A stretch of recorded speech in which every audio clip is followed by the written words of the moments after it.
What an awesome video there of Shredded. He has dual citizenship, United States and Pakistan. I think he made it through the North America qualifiers. He was invited directly. Oh, sorry. He was one of our invited players, but he had a strong start in game one, ended up faltering a little bit, but it's pretty funny there. He wasn't exactly sure yesterday if he had made it through, and that's like that's like when you don't know if you're into the finals the last day. That's something you want to know right away. Yeah. So it's funny. He's like, well, I didn't really believe them people when they were telling me, but then I learned that I made it through. That's got to be a good feeling once he actually came to that conclusion. But what are we expecting from Shredded here going forward? You know, not the hottest start. He said he was shooting for top 4. What does his mentality have to be in this final? I don't know. It's weird. Part of me wants to say that his sort of like barely scraping by was not necessarily on purpose, but it was very much just like us trying to play safe, trying to hit top 4. That's all he needs. But after that first game, it's only one game. Sample size is very low, but it's a little, I don't know, it wasn't super confident. Well, that's why we're here along for the ride. So I'm excited to see what happens in game 2. Let's get into it.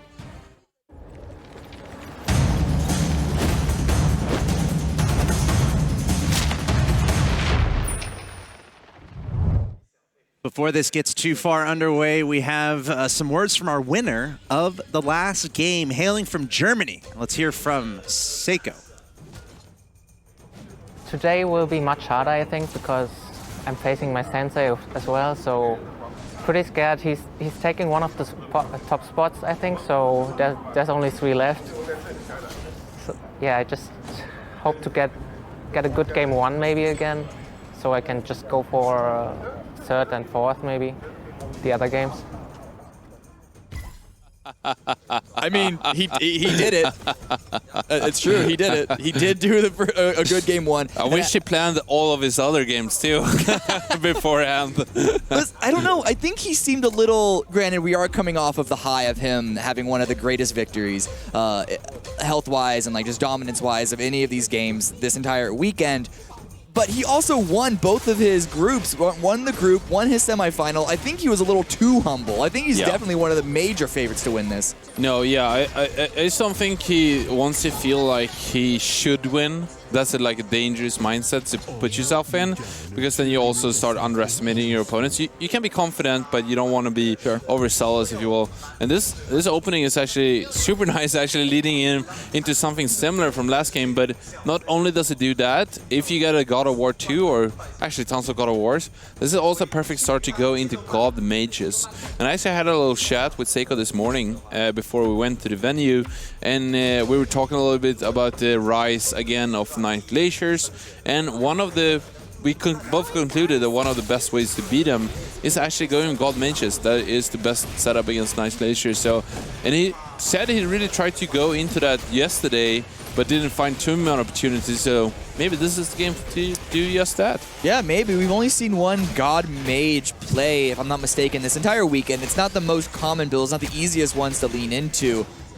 But who knows, maybe he'll go forward. He has a Goblin start again, but we don't want to read too much into that because Goblins are, I think their biggest use is just establishing a win streak before you transition out of it. Rarely do you see Goblins actually continue to maintain to the late game like the previous game. Over here, Chuck, though, got a couple of Goblins himself, but a couple of good 2-stars. He got 7th last game. This is a good start to kind of come back from that. Yeah, for sure. Pretty solid Goblin start here. One of the Goblins being 2-star. I like him putting a Wood Staff on the Heavenly Bomber also. Is going to let Heavenly Bomber, which has a pretty low cooldown actually, to get off some extra skills. Also, putting items in Goblins is not usually a big of a miss going into late game, as you can sell them out. Yeah, exactly. But up against Archdevil, who has Goblins of his own. It's going to be a little bit of back and forth. I don't know, it's favoring. I like the fact that Archdevil's Goblin buff did go on to Skybreaker, but it looks like Chuck is going to come out on top because his Goblin buff went, of course, onto his Heaven Bomber, and he's going to win this round. And this could be a good start to start a win streak. But Shredded, he doesn't have a win streak anymore. He's going to have to, I don't know, maybe either start it up again or go into a lose streak. But this is not the start that he wants. Right, as we say that, we have a bit of a pause here. I'm sure that's going to be fine in just a moment. Yeah, Shredded starting out against tons of these Goblins, actually. And it's a little hard to go against them in the beginning. It always has been. So let's talk. I guess talk about go a little deeper now that we have the time with the quick pause on early game strategies. I think obviously at surface level it's just get 2 stars and then as well as get goblins. And if you can get goblin 2 stars, that's kind of the best of both worlds. But is there anything else that certain players want to lean towards a little more than others? Yeah, I mean, there are those goblins, of course, and also the warriors being super flexible start. Like if you get a 2-star warrior and with 2 others, that can really keep your health up in the beginning. Also, as that continues, you can actually slot into a lot more setup. So that's the advantage of the 3 warriors. You can see on the scoreboard in the very center of your screen that there are a lot of goblins. That's not terribly unusual though, just because I think we've made it clear. Goblins in the early game are very powerful. You generally start to see people transition out of them around what, like round 7, 8? Yeah, 15, 16, 17 maybe. It really depends on what you transition into. I mean, like you see the first wave of people leaving around 7 or 8, and then like the second wave around. Right. Exactly. And also it's interesting to see that there's tons of goblins actually in this game, because that doesn't propel you into going Night Glaciers, which is one of the strongest comps right now. Because when you do play for goblins and mechs, you actually don't have the extra economy to pick up a lot of the units from the Night Glacier clans, and that means that you can choose. You can do that, but then you're not going to have an economy, and that's just a way to lose quickly. That's true. Do you think there's a specific reason why this lobby isn't seeing too many people go Glacial Knights, at least this round? We saw a couple people contest it last round, but even then, it wasn't heavily contested. Is that just because yesterday we saw a lot of Glacial Knights?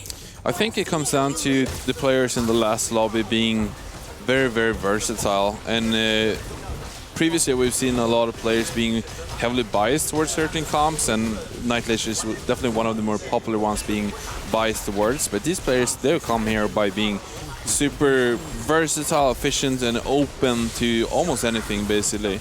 So I think when they see like 1 or 2 other players going for Night Glaciers, they're fine with going something else, and they can kind of make it work.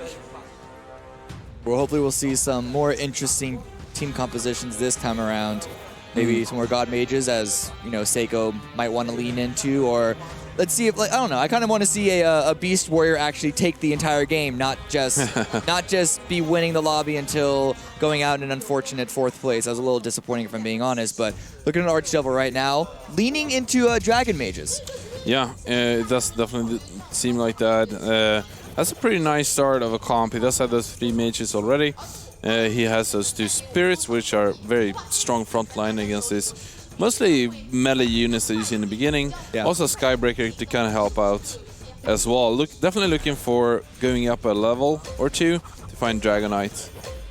Yeah, actually early level up for a couple of players. Let's say that it's around 3 of them, I think, that are doing so to have that 5th unit able to maintain that win streak. Archdevil, of course, being one of them on 3 wins right now, hoping to go to his 4th. And seems to be pretty a good job on doing so, taking out Land's army quite easily. Yeah, at this point, if you don't have a 2-star Hell Knight when you're playing Knights, you're just not going to be very strong. And that's one of the reasons why we see a lot of the Night Glacier players actually going from a lose streak instead of a win streak. Let's have a look at Chuck. I think we saw him with a 2-star God of War pretty early, and a pretty good okay, so he is going into Hunters with a God of War frontline, and God of War is really the best tank you can ask for in any setup, and it's so good actually that you don't really care about its like race being divinity, even in Hunters. That's kind of how important it is to just save a bit of extra time for your Hunters to deal consistent damage. It's also actually, if I'm not mistaken, a really early Doom. You don't often see that unit in play before double-digit rounds. But because of that, though, look how strong that unit is. It's not dealing more damage than the 2-star Heaven Bomber, but still, it's definitely a good unit to have on your board in the early game and even through the late game. Right. Kong right now, though, he's going to lose his own board against Shredded, so this is actually a pretty big contrast to Kong's previous game where he was at the top of the board for quite a while. Yeah, for sure. However, someone who is doing the same thing we see is Land, which is one of the players that I spoke to a little bit earlier about him being quite efficient at doing the lose streak. Not his last game didn't go so well. He came in 8th. Yeah. But then we saw a lot more actually open forwarders.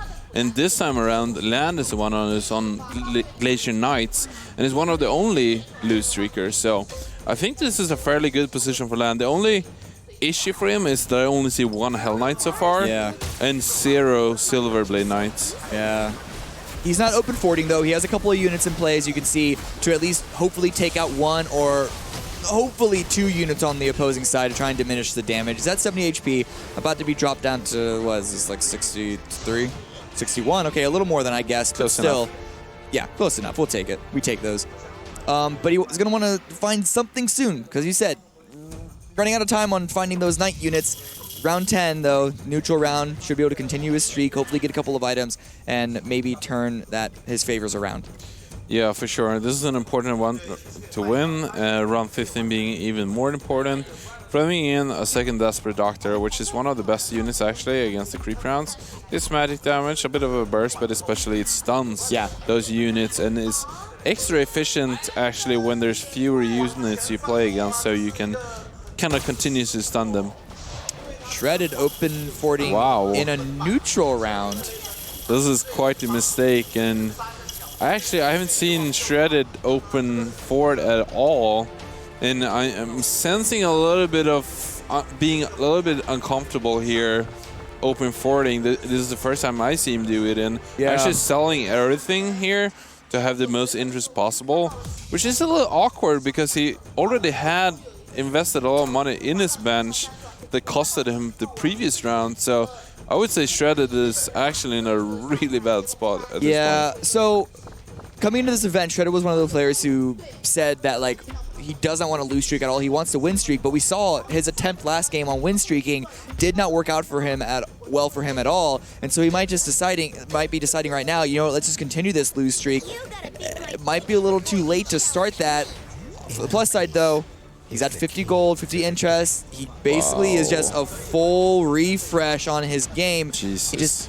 Is it too late? That's the question. He's going to have to high roll if he wants to have a good shot on climbing back into a top position on this round. I think this is almost impossible to shut at this point. Like, first, he spent a lot of money on this bench to kind of be flexible and to go into different rounds after finish lose streaking and have his chance for the creep round. Didn't put anything in for round 10. And now he sold his entire board already after losing all of the money. And then he put in 1 Frost Knight, actually, which doesn't do anything. It's not going to kill a unit for sure.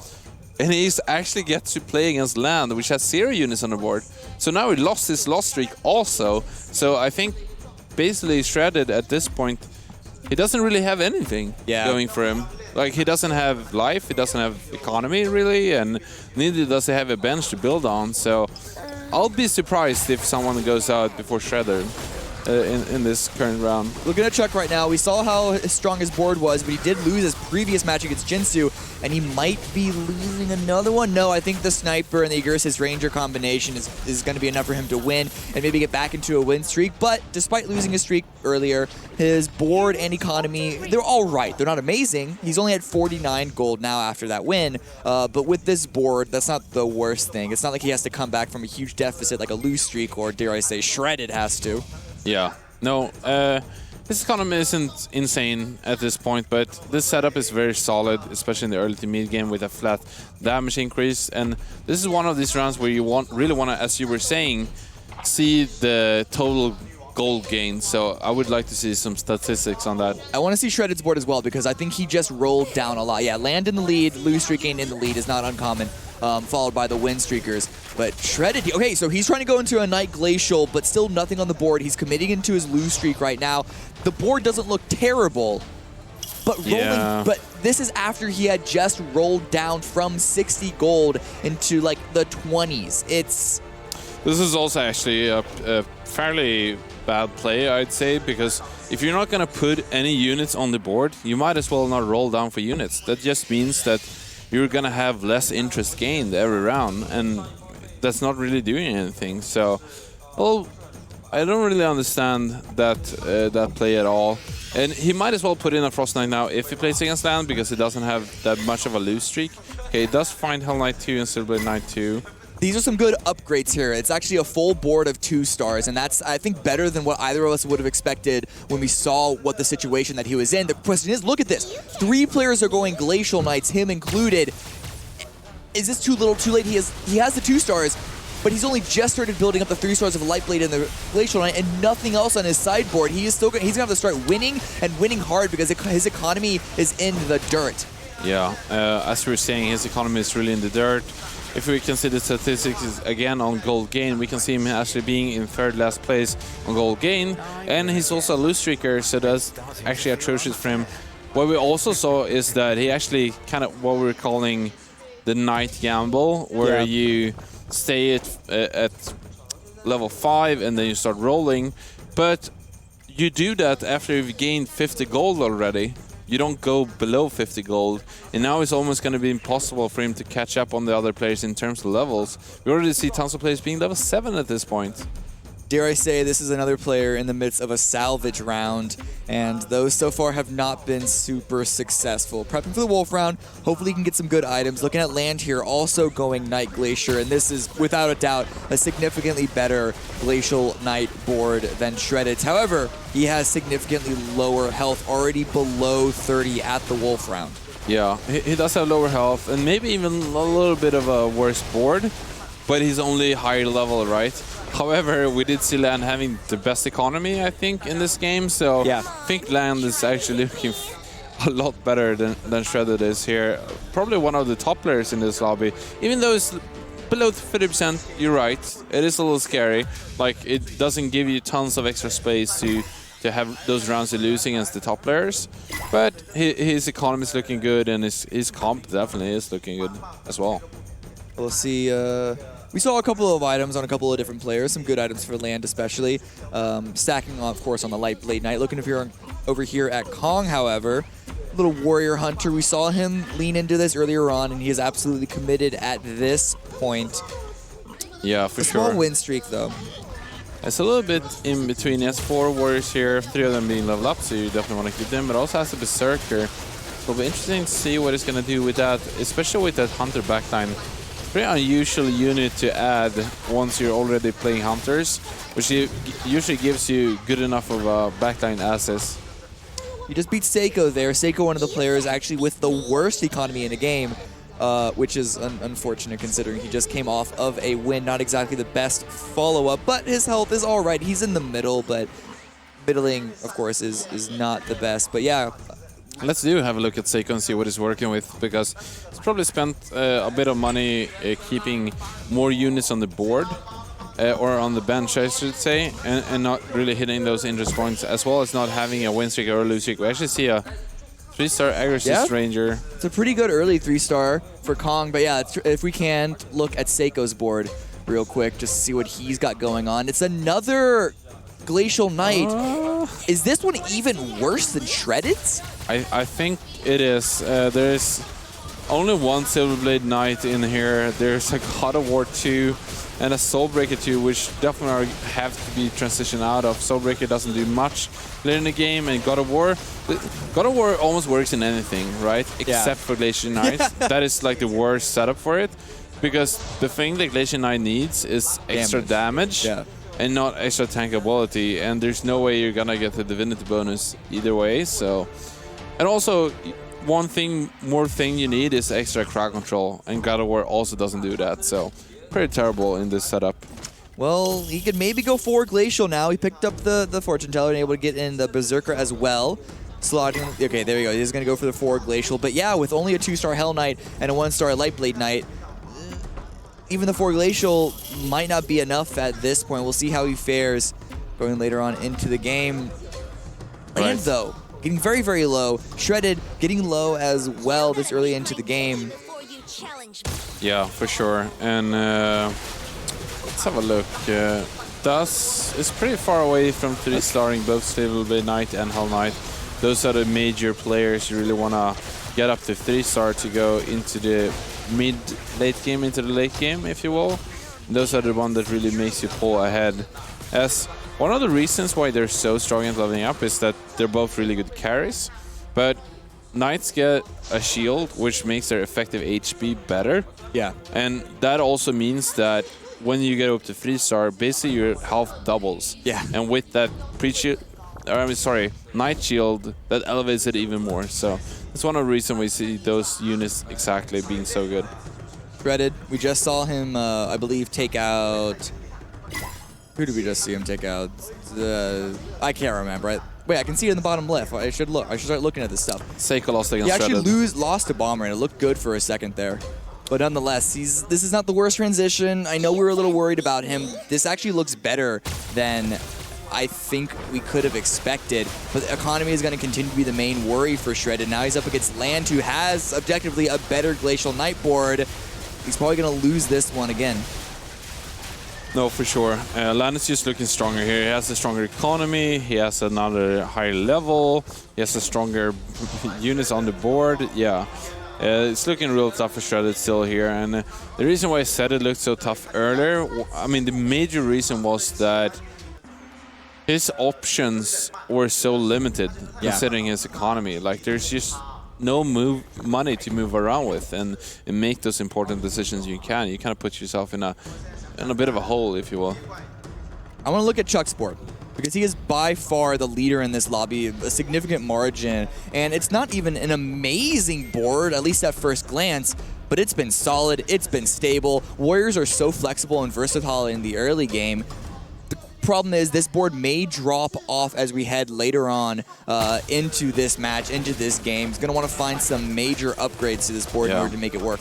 Yeah, definitely want to, as you were saying, it is very flexible in the way that it's really good in the early game. You see those Cave Clan units supporting each other, and you get a bonus extra health for both of them. And that's really good in the early game, but it doesn't scale at all.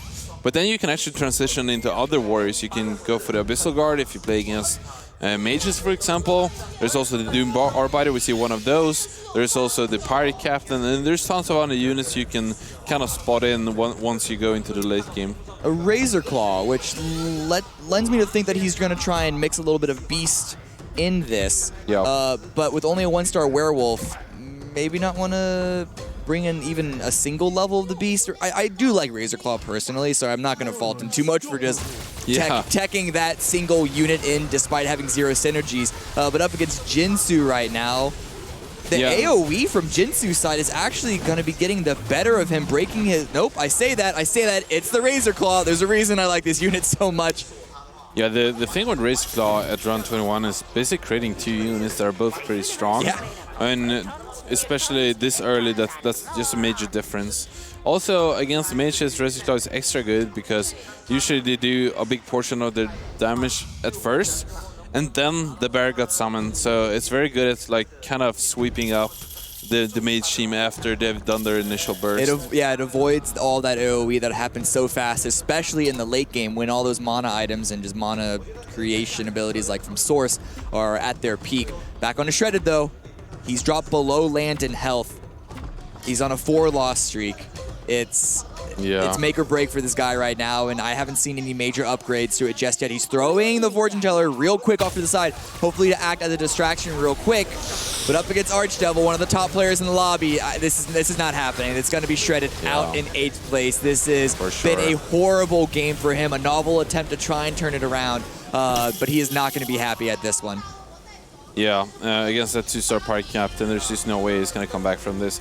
You can't still be lose streaking after you've lose streaked at round 22, then you're just dead. And this is so good for Land and the other Night Glacier player we see in this lobby, because now all of those units get released into the wild, right? So it's going to be easier to find them. And he's definitely see, as I say that, he finds... Hey, what's this? What is this? Where did these guys come from? Oh, I guess Shredded lost. Yeah, so... Land looking really nice, and I love that he saved his money until Shredder went out, because then you can start hitting the reroll button to find those very important units to get your major upgrades. Yeah, that's actually...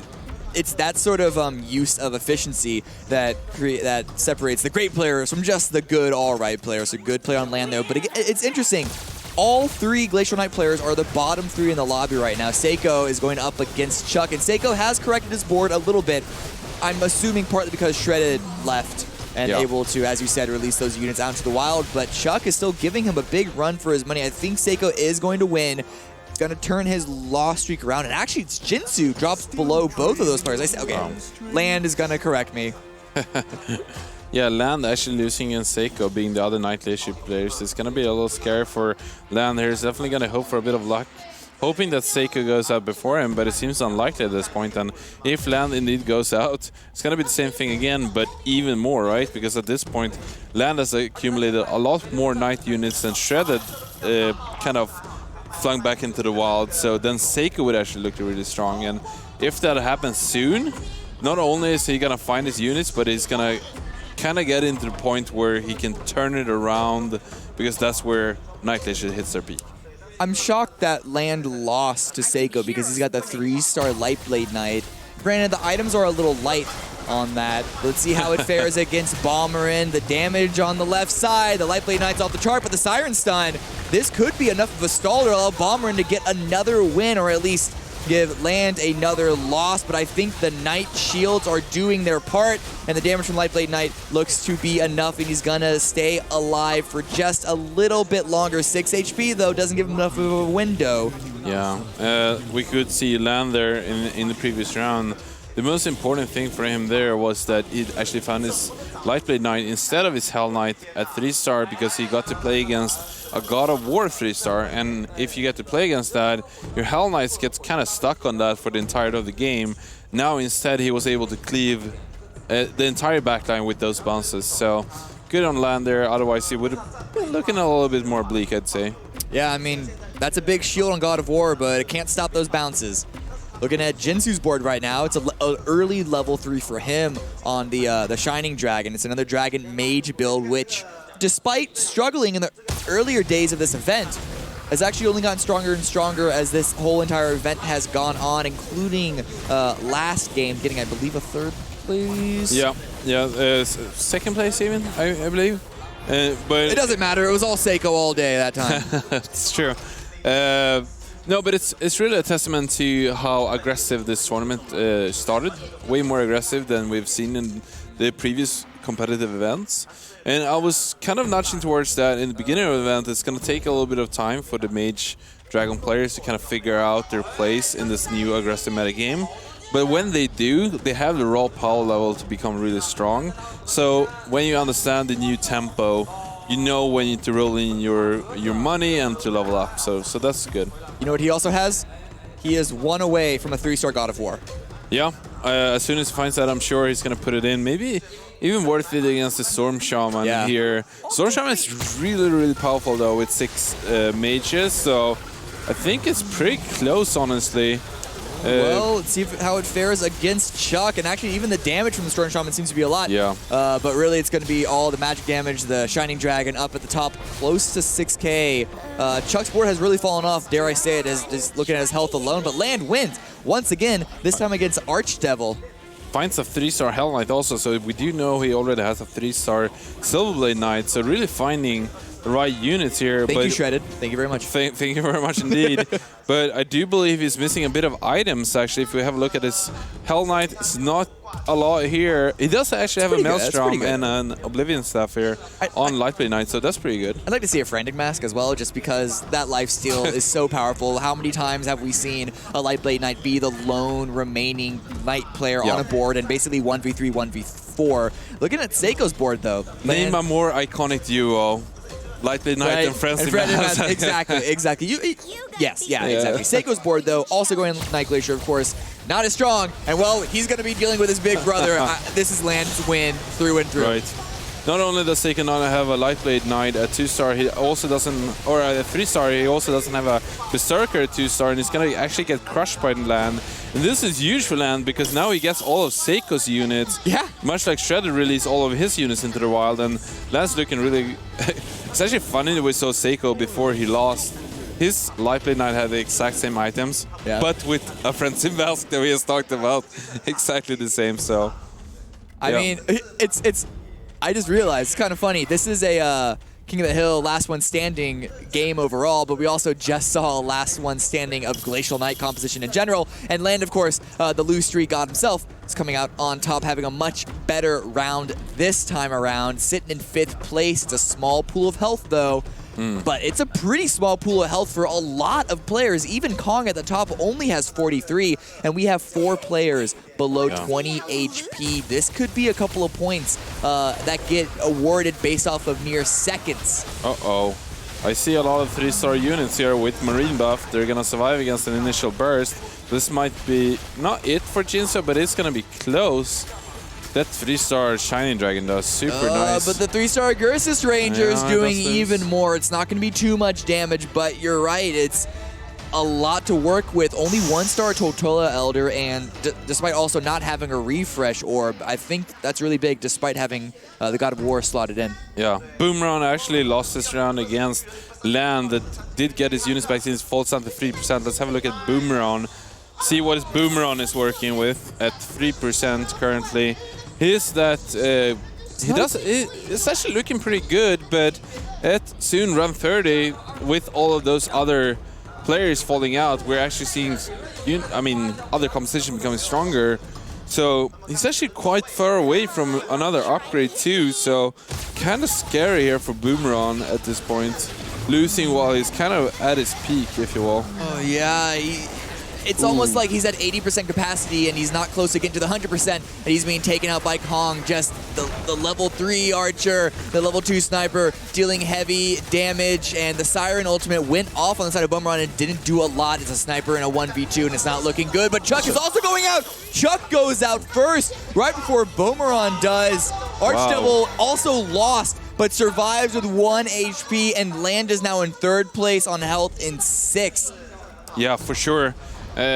Tons of players going out there. I was actually a little surprised that he didn't lose that round, because one Doom went off on the other Siren, one went off on the Soul Reaper, so usually Siren's ultimate is so important to get off, but being a little bit stronger in the end is going to be good for him. Let's have a look at Archdevil being at 1%. What is he going to do actually to come back from this? Well, we'll see what happens with the Black Dragon King. Hopefully it's an well, not the Black Dragon, but it's the neutral round. Hopefully an item is going to give him some way into this, but it's not looking good. I don't know what sort of streak he's on, if it's a lost streak or he's just been back and forth. Okay, yeah, so he was on at least a little bit of a win streak before it just got broken, but down to 1 HP. He has no room for error. Oh, there we go. That's really good, though. He gets the upgrade on the Tortola Elder. Hopefully that extra damage combined with the Shining Dragon damage is enough, but it's only a 1-star Dragon Knight. It's only a 1-star Flaming Wizard. It's only a 2-star Water Spirit also. What Archdevil is really looking for is actual upgrades, and before that Tortola Elder got upgraded, all of his most important units were still at level 1, so that is actually the major pinch point here for the Archdevil. This is a weird position for him. Tortola Elder is actually quite forward, even if it is pocketed in. It actually gets Penguin at the very beginning. This is huge. It's going to be a huge delay, and that ultimate being thrown out. The Ghost Ship does delay a little bit, and the Tortola Elder ultimate does go off, but it wasn't fully charged. And now Land is going to be the slayer of Archdevil. He goes out in 4th, but Land in his own fight. How is he faring? He loses 2! I don't know if he's going to survive this. He does not have the Fortune Teller shield, so he's going to go out, luckily, in 3rd place. But Jinsu is surviving, actually wins his own board, and now we're on the top 2 players. Wow. Yeah, we can see Jinso basically being a stronger version here of Archdevil. Does have that 2-star Dragon Knight, does have that 2-star Flaming Wizard, also having a 3-star Shining Dragon as it is. Does have an Orb refresh on Storm Shaman alongside so many upgraded items. Storm Shaman being one of the highest damage dealers in this comp, actually being the only non-mage from dealing mage damage. It's kind of an incredible unit here for sure. It's going to be interesting to see if he can survive Kong, however. A little bit unusual of a positioning, but that's because he's facing directly against Kong and he can make more minute changes. Only 1 Tortola Elder. May not be enough damage, and it's actually going to be a huge stun from the side of Kong, but the damage coming out from the Dragon Knight is enough, it seems. It's just a level 3 Agursus Ranger, and it's going to be enough, actually. I think Jinsu survives. Only takes 2 damage, but it's still getting quite close for him. He needs to find some sort of opening, and honestly, leveling up that Tortola Elder will be huge, but he has no money to roll, doesn't even have a pair of that unit. Yeah, he's just gonna hope again that he he has a similar round the next round, that he doesn't lose too many units, and he doesn't really have too many other ways to actually position units except for moving to the other side. But Kong actually made a pretty nice play of moving his units around and spreading them, so he doesn't take a major amount of damage from AoE like Shining Dragon. Fight breaking out on both sides. A lot of Storm Spirit AoEs out. Only one on the left screen, but the Ghost Ship comes out on the right side of things. The damage, it's so close back and forth. I don't want to call it either way. Yeah, it does seem indeed like the two toughest units stay alive again. Kong actually loses on his side of the board, but more importantly for Jinso, he does survive on his own board, being the one with lower HP here. He's gonna maybe survive into the Dragon round and maybe enough money to get that Tortola Elder 2-star. Maybe this split, you don't often see a Dragon Mage split like this, but it seemed to work out for the best.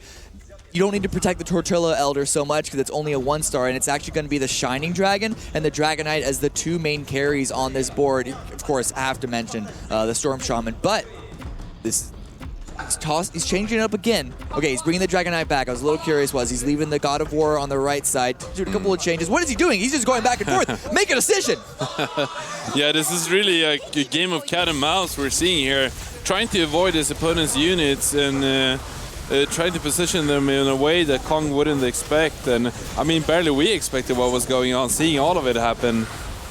But it's actually looking really good. That sort of fake out is working out for Jinsu. Of course, the level 3 God of War goes down into level 3. His Ranger doing a lot of damage, as well as a 2-star Sniper on from the back line, and he's actually going to lose this round. This is going to be close. It might just be enough for damage. 4 HP remaining. He has, at this point, dare I say it, literally 0 room for error. Whew. Jinso does survive until the Black King Dragon round, and it is able to save up some money. And this means he's going to give himself much higher chance to find the Tortola Elder when he rolls down on round 36, and maybe even getting a nice item. Let's pull up the item tab and see what people are working with here. We can see the items real quick. Of course, he's going to get one big one from the Dragon King. Of course, free fresh orbit. Some good items across the board. I want to give it towards Jinsu just a little bit, but it's pretty close either way. Well, actually, real easy of a finish for Kong. Mages do struggle more than other compositions towards neutral rounds, but nonetheless, it's item pickups for both sides. What did they get from that? That's the question. A helicopter, though. Yeah. I do think Jinso actually picked up a teleport dagger, so not the best item for Jinso. But Kong has 2 teleport daggers actually in his backpack, and millions of items he actually hasn't used. I'm a little surprised here. Maybe he just haven't had the time to use those efficiently, using his time to actually move his units around instead. Another fake out by Jinsu going into the full, like, the official corner pocket for the Dragon Mage strat, and this might fake him out, but again, they're being surrounded right now. The Storm Shaman ultimate goes off in the far back. That might not be enough. The Tortola Elder ultimate has yet to come out. It actually is charging up right now, but the Siren ultimate is stunning them all. This positioning backfired heavily, and Jinsu goes out. Kong takes game number 2. Yeah, we saw there, Kong in the end actually found 4 Marines, finding that Tsunami Stalker, and it's going to be this tipping point that is going to defeat Jinso's mages there in the end. So maybe using his time in APM to do that, and had tons of items to spare as well. So looking good for Kong here. Yeah, and I got to say, guys, I'm sure you heard it, but lots of oohs and ahs from the audience here in Shanghai as perhaps a Chinese favorite, Kong. Doing what has to be done there. Pretty entertaining match. Something else that really stuck out to me was land and all the Glacial Knight play, the kind of the weirdness from Shredded early on. Like, not a situation you want to find yourself in on the grand final stage with $1 million prize pool. It seemed like he had trouble committing in a particular direction. Yeah. But do you guys think, you alluded to a little bit earlier, land, he was one of the first guys to really drop down below 15 HP in that match, yet he found himself in third, going Glacial Knight, and we saw Shredded and Seiko going Glacial Knight. They got knocked out as 2 of the first 3 knocked out. Could Land have benefited, in a sense, from those extra units? And did that really help him propel and get that third place? And Joel, to your point, you were hyping this guy up. That's some pretty cool you know, on the run. No, for sure. Transitioning. He's yeah. really good at playing from a loose streak, definitely, and we could see him doing it so much more efficiently than the other two players doing it. And we talk a lot about being versatile in this game and staying open, Right. and that's one of the ways you do really well. However, something you can stay open with and be versatile with is the economy. You gotta pick a side, and then you're gonna go with it. You can't move around, winning here, losing there, and then kind of rolling a little bit here, and then like saving a little bit money here. It just becomes a catastrophe, and we can really see that with Shredded, just as you said. Right, and you know, Shredded trying to play in Land's playbook, take a play from his playbook with the, you know, some cheeky plays, some cheeky transitions, but it just didn't work out for him. So I want to refrain from criticizing Shredded a little bit too much because we didn't exactly see what his board looked like before he did the full wipe. We only caught that halfway through. Right. So it's quite possible, and my guess is that that board was just atrocious. And Like he really, just like nothing was dealt. To yeah, him, you know? so like I want to give him the benefit of the doubt, and that was really the only reasonable play in that situation to have any chance of breaking the top 4. It unfortunately didn't work out for him, and following up a 6th place finish with an 8th place, he has to have a great rest of this series if he wants to get into the top 4, dare I say. We're already seeing a fair amount of variance. You know, Seiko getting first and then dropping to 7th, and here we're seeing all that laid out. Yeah. Which means, you know, parity abound here. It's still anyone's ball game. Remember, 6 total matches, so we're going to be doing a lot of math as the day goes along. Kong with that victory. He's the most consistent guy right now, going 4th, going 1st, 14 at the top. China, number 1, number 2. And Seiko with that 7th, dropping down to 4th, which, you know, is manageable because he got that first in the first match. So still, anyone's ball game here. For sure. It's going to be super interesting to see this right down the line and see if everyone can kind of stick to the thing they're good at, or who's going to be the most versatile to kind of perfect everything. If I have one advice for Shredded, for example, is try to do what you're comfortable with. I mean, it does work out for some people. We almost saw Lucky forcing something every game and almost making it to the grand finals. And there, you can do that, but to a lesser extent, and kind of know your strengths and weaknesses. I don't know. At the same time, what Shredded has been playing throughout this event wasn't amazing. He kind of just barely scraped through the groups in the semifinals. And, I mean, coming into today, I was hoping that he would have a next level to go to at the grand finals, but so far we haven't seen it yet. Yeah, well, still a lot of room to work with for now. Let's take a listen to our representative from the United States. That's Chuck.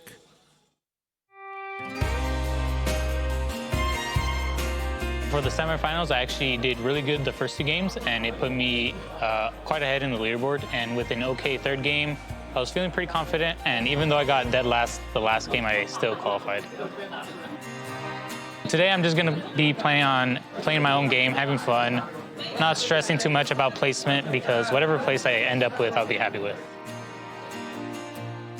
So I've actually had a lot of fun just watching and playing against all the other players. It's a lot different than I thought it would be. I thought certain characters would be the only ones used, but I've seen all kinds of comps used, and it was actually really interesting.